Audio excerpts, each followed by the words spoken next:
goormeel la qabanayaa showga Sharma Boy ee Maslax Midee ee Djibouti ما فاهمين الله يا باي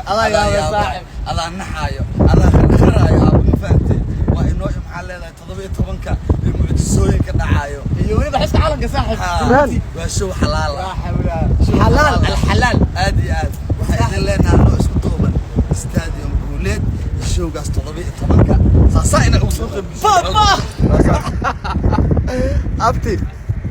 kulanti wanaagsan daawadayaasha qiimaha ee qadarinta mudan ee bartaan ku xiran ku soo dhawaada muuqaal kale oo maanta aynu kaga hadlayna fanaanka caanka ee Sharma Boy iyo Maslax Midee oo 17 bisha aynu ku jirnay June ku qabanay doona show heer sare loo soo agaasimay magaalada caasimadda Djibouti ee Djibouti fadlan daawada inta aynu u gudagalin muuqaalkeena oo faahfaahsan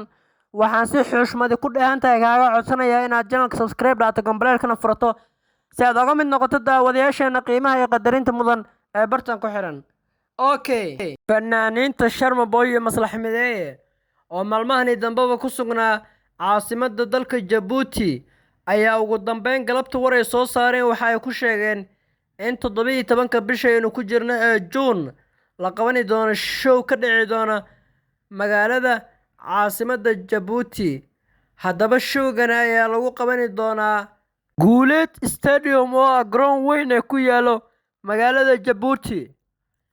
haddaba daawade adigu ma kamid tahay asxaabta nagu xiran ee ku sugan dalka Djibouti oo macquul ma tahay inaad ka qayb gasho showgaasi qaran ee la qabanayo fadlan jawaabtaada qaybta commentiga noogu reeb waa inoo muhiim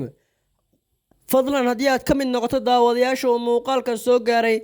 waxaan kaa codsanayaa inaad sii share garayso aadna la wadaagta asxaabta qaar ee uu ka qorson yahay in showgan la qabanayo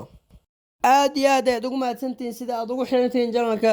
goor walba iyo maalin walba muuqaaladaynu soo gelinana aad kala socotaan asxaabta share garaysana si khaas ayaan ugu mahadnaqayaa ee gruubyada iyo baraha kale ee bulshada geyso mahadsanidin intaan kulanti dambe oo xiiso leh ka kulmayna waxaan idinkaga tegayaa sidaa iyo salaamullah.